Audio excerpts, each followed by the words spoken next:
Assalamualaikum warahmatullahi wabarakatuh. Halo sahabat Edumi, apa kabar semuanya? Semoga hari ini sehat dan bahagia. Seperti jargon Edumi, educate, healthy, and happy. Hari ini kita akan berbincang-bincang santai bersama saya, Suwarsi, dan rekan saya yang cantik ini, Hetty Nurmasari. Kami berdua adalah bidan yang ada di Rumah Sakit Ayani, salah satu dari tim Proknas, yaitu tentang apa Mbak? PKBRS. Iya, tentang PKBRS. Pelayanan KB di Rumah Sakit Ahmad Yani. Oke Mbak, pada hari ini kita akan membahas tentang atau berbincang sedikit tentang PKBRS ya Mbak. Apa sih Mbak sebenarnya PKBRS itu Mbak? Iya, sahabat Edumi, PKBRS itu adalah pelayanan KB yang ada di rumah sakit. Jadi pelayanan KB itu apa aja yang bisa kita berikan pelayanan ke sahabat Edumi untuk di rumah sakit ini gitu. Kalau di poli kebidanan jenis pelayanannya apa aja Iya, Mbak? Pelayanan KB itu yang di rumah sakit kita banyak. Salah satunya itu kontrasepsi mantap atau yang disebut dengan MOW, medis operatif wanita, atau yang biasa disebut orang awam steril. Kemudian IUD itu juga kontrasepsi jangka panjang, itu orang awam disebut dengan spiral. Kemudian banyak lagi ya sahabat Edumi ya, ada suntik, ada pil, ada kondom. Nah, pelayanan KB itu bisa kita laksanakan itu tidak hanya di poliklinik kebidanan, itu bisa dilaksanakan atau kita berikan pelayanan itu ada di IGD, yaitu di Poneknya, kemudian ada di kamar operasi, dan satu lagi ada di ruang bersalin.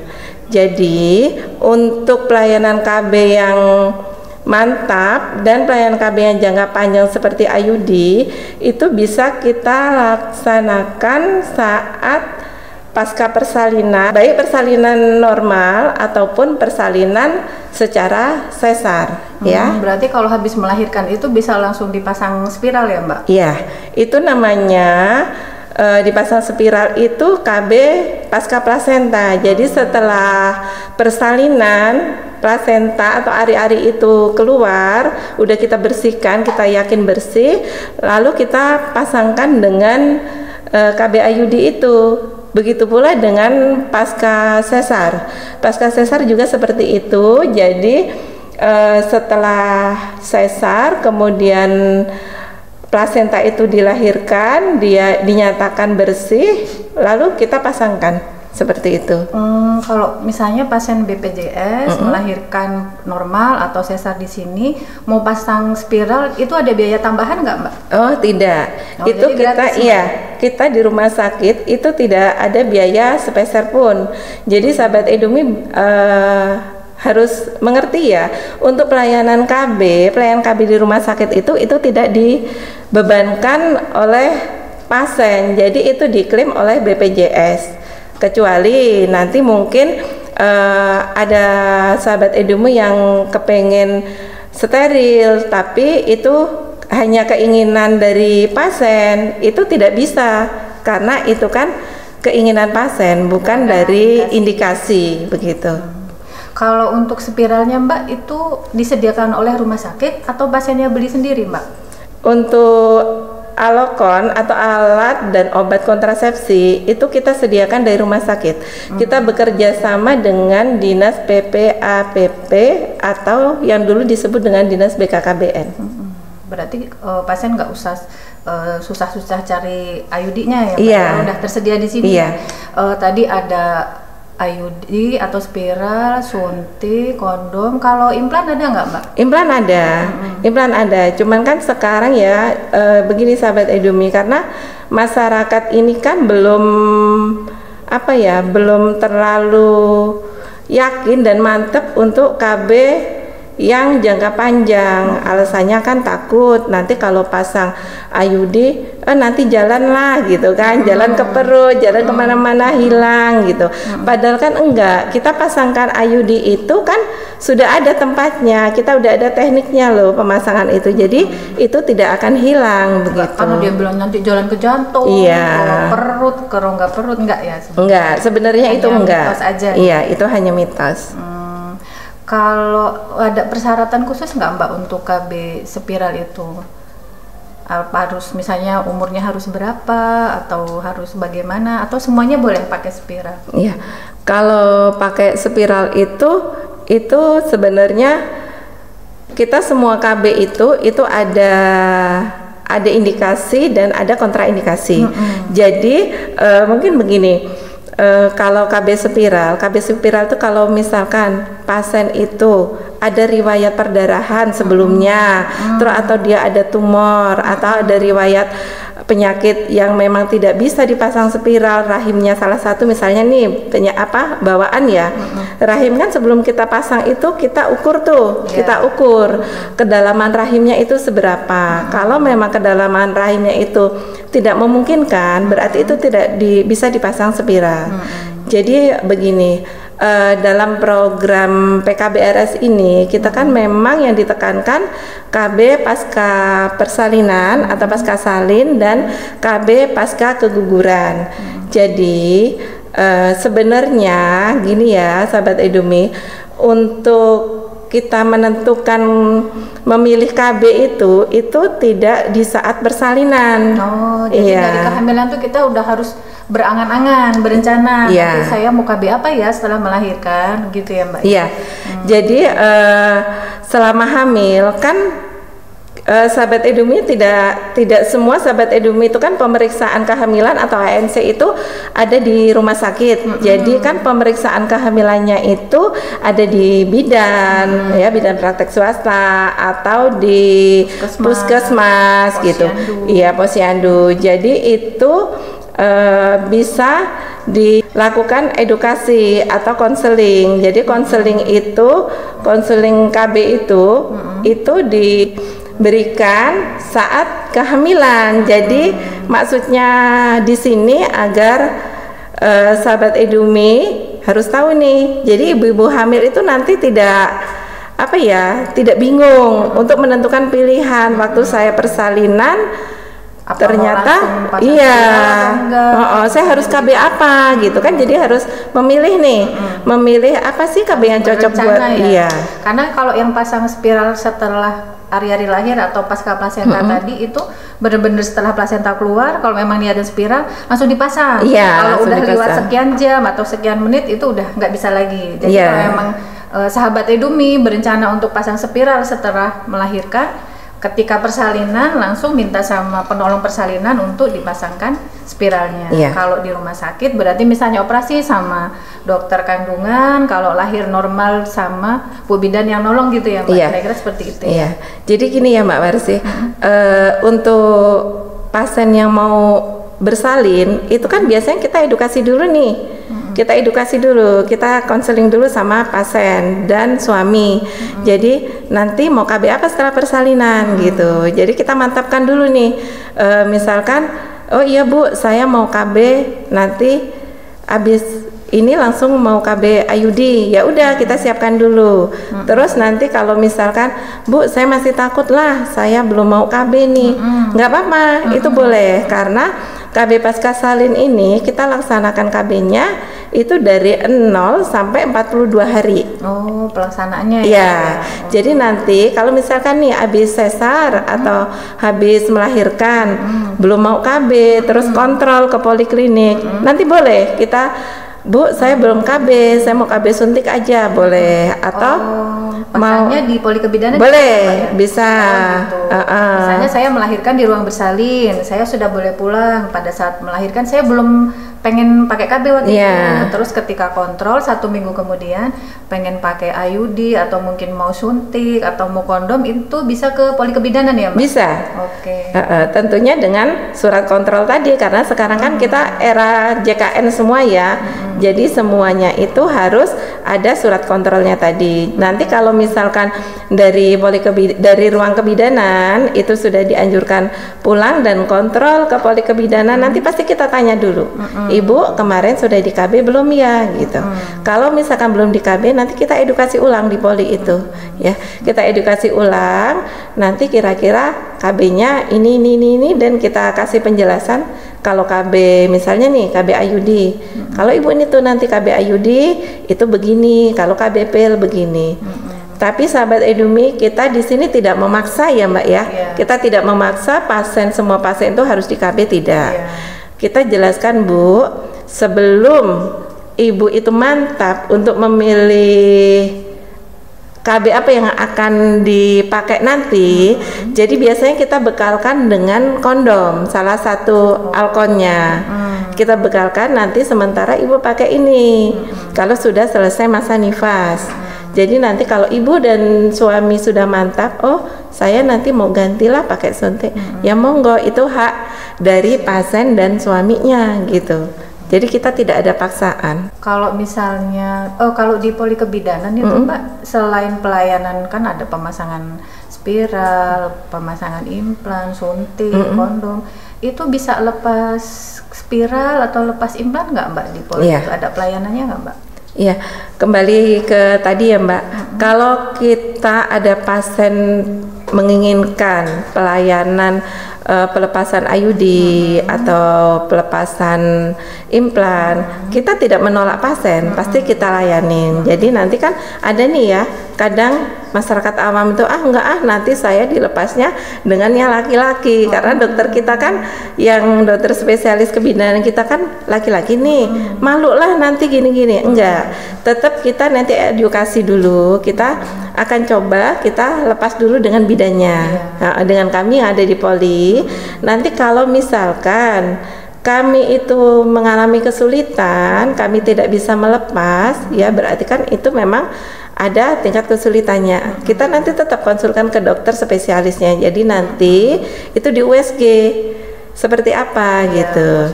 Iya, posisinya di mana biar enak gitu. Jadi nanti kalau memang mau lepas spiral sama Bu Bidan di poli kebidanan, kalau misalnya Bu Bidan ada kesulitan atau mungkin posisi spiralnya yang susah dicari, baru nanti dikonsulkan ke dokter kandungan. Nanti dokter kandungan yang melepas ya Mbak ya. Iya, yang untuk melepas iya. Kebetulan dokter spesialis kita di sini, alhamdulillah orangnya enak semua. Jadi masih bukan dalam arti enak makanan ya. Jadi enaknya itu kita enak loh untuk kolaborasi, untuk konsultasi dengan beliau. Dok, ini ada pasien nih, misalnya nih ada pasien. Ya, Mbak, iya. Ada dokter siapa itu? Iya. Ya, kita di sini ada dokter Surya, kemudian dokter Bagus, dan satu lagi ada dokter Berli. Iya, iya. Jadi di sini Mbak, sahabat Edumi jangan takut ya. Kita kalau mau pelayanan PKBRS bisa ke poli kebidanan. Kalau misalkan memang itu emergency, misalnya nih tiba-tiba ketuban pecah, terus mau melahirkan, bisa nggak sih kita nanti langsung di KB? Bisa, itu dilaksanakan bisa langsung dari misalnya melahirkan normal nih di Ponek ya, Ponek IGD, itu bisa langsung kita pasang. Yang penting nanti koordinasi dengan bidannya ya, seperti itu. Kalau toh nanti misalnya harus sesar, itu alat sudah kami siapkan. Alat IUD itu ada di poli, ada di IGD, ada di ruang bersalin. Jadi udah siap di sana, nanti tinggal kita kolaborasi dengan petugas apotek. Oh iya Mbak, di tim PKBRS ini banyak ya. Oh iya. Anggotanya ya Mbak. Anggotanya. Jadi maksudnya begini, ada dokter spesialis kebidanan, ada petugas apoteknya yang mengelola alokonnya, kemudian ada kita ini yang melaksanakan, ya bidan-bidan yang melaksanakan pelayanan KB-nya. Nah, bidan itu ada di mana? Salah satunya ada di poliklinik, kemudian ada di ruang UGD, ya, atau di Poneknya, terus di ruang bersalin, terus satu lagi di kamar operasi. Oh, iya. Ada bidannya kita di situ. Jadi nanti sahabat Edumi jangan kaku, enggak lah nanti begini-begini, enggak. tetap kita yang dampingi bidan gitu. Takutnya misalnya malu atau gimana Iya. pas mau dipasangnya, jadi tenang. Iya. Di setiap sudut rumah sakit ada Bu Bidan yang siap melakukan pelayanan keluarga berencana di Rumah Sakit Ahmad Yani. Iya. Mbak, kalau untuk pasien-pasien yang habis keguguran itu kira-kira bisa KB apa aja Mbak? Apa bisa langsung dipasang spiral, apa pakai kondom, apa gimana kalau habis keguguran? Iya. Kalau pasien habis keguguran kan itu ada perlukaan tuh di rahimnya. Iya. Iya, jadi kalau bisa habis kuret misalnya iya, ya? kan habis kuret tuh. Kalau bisa kita sembuhkan dulu nih lukanya gitu kan. KB pasca keguguran itu 0 sampai 14 hari setelah keguguran. Langsung ya? Iya, Langsung bisa ya, Mbak? langsung, tapi dengan catatan kita sembuhkan lukanya dulu. Kalau misalkan masih ada luka, kita pasang spiral. Takutnya kan nanti infeksi ya. Ya walaupun memang pemasangannya steril, tapi dia kan ada resiko luka, ada risiko infeksi. Kita mencegah resiko lah daripada nanti mengobati. Jadi ya sebaiknya nanti kita sarankan untuk misalnya menggunakan suntik dulu atau pil atau kondom. Nanti setelah 14 hari kalau kira-kira memang itu sudah sembuh lukanya, nanti kan kontrol di USG nih. Kalau memang kira-kira oh udah Mbak ini udah sembuh, pasiennya mau KB IUD nih, bisa kita pasang, kita lakukan pemasangan gitu. Tapi sekarang ini ya Mbak ya, untuk pasien-pasien pasca keguguran itu banyak yang takut untuk langsung ber-KB. Yang pertama mungkin dia nantilah gitu. Nantinya itu pengen punya pengen hamil lagi karena rata-rata pasien yang keguguran itu kan masih usianya masih usia produktif. Jadi pasien masih ada berencana untuk hamil lagi. Ya, seperti itu. Kalau habis keguguran tuh bagusnya berapa lama setelah keguguran Mbak buat dia hamil lagi? Buat hamil lagi. Kalau habis keguguran itu sebaiknya hamil lagi itu boleh. Dokter merekomendasikan untuk hamil lagi itu paling enggak 6 bulan, paling cepat. Makanya dia perlu untuk ber-KB. Iya. KB-nya bukan untuk menghentikan atau gimana ya, untuk memang dalam proses penyembuhan setelah keguguran tadi, sama biar persiapan rahimnya untuk lebih subur mungkin ya Iya. Mbak. Jadi nanti keguguran berulang ya. Iya, jadi sama aja dengan begini Mbak. Kita seperti ladang atau sawah ya. Ladang atau sawah yang habis dipanen nih. Habis dipanen belum dibenerin, belum dipupuk, ya belum subur lagi, sudah mau kita tanam lagi. Kan otomatis gagal gitu loh. Jadi makanya dokter menyarankan minimal 6 bulan itu biar istirahat dulu. Biar mempersiapkan seperti apa sih rahimnya itu siap untuk sampai kehamilan berikutnya gitu. Nanti anaknya sehat. Iya, ibu juga sehat. Lagi, ibunya juga sehat. Iya. Tadi kan kalau habis keguguran tuh 0 sampai 14 hari. Itu kenapa ya Mbak kok kayaknya lebih cepat dari persalinan ya? Kalau persalinan kan sampai dengan 42 hari. Kalau keguguran hanya 14 hari. Kenapa Mbak? Iya, kalau persalinan itu kan kita ada masa nifas tuh, masa istirahat, masa nifas. Ya kita ini ya sahabat Edumi, kita perlu diketahui karena masa nifas itu 40 hari. Kan di dalam agama Islam juga kita disebutkan di situ. Jadi 40 hari itu kita tidak boleh untuk berhubungan dulu. Jadi ditakutkan nanti kalau sebelum 40 hari itu berhubungan, itu kan yang pertama darah-darah nifas itu kan belum bersih gitu. Jadi nanti kalau misalkan sampai berhubungan, itu kan nanti resiko infeksi itu bisa ya. Memang ini harus kita jelaskan ya sahabat Edumi, bukan kita berbicara agak jorok ya, iya vulgar bukan, tapi memang itu tugas kita untuk kesehatan gitu. Terus dengan adanya ber-KB ini kan untuk menjarangkan usia kehamilan, untuk menjarangkan jarak dari kehamilan, bukan membunuh dari janin.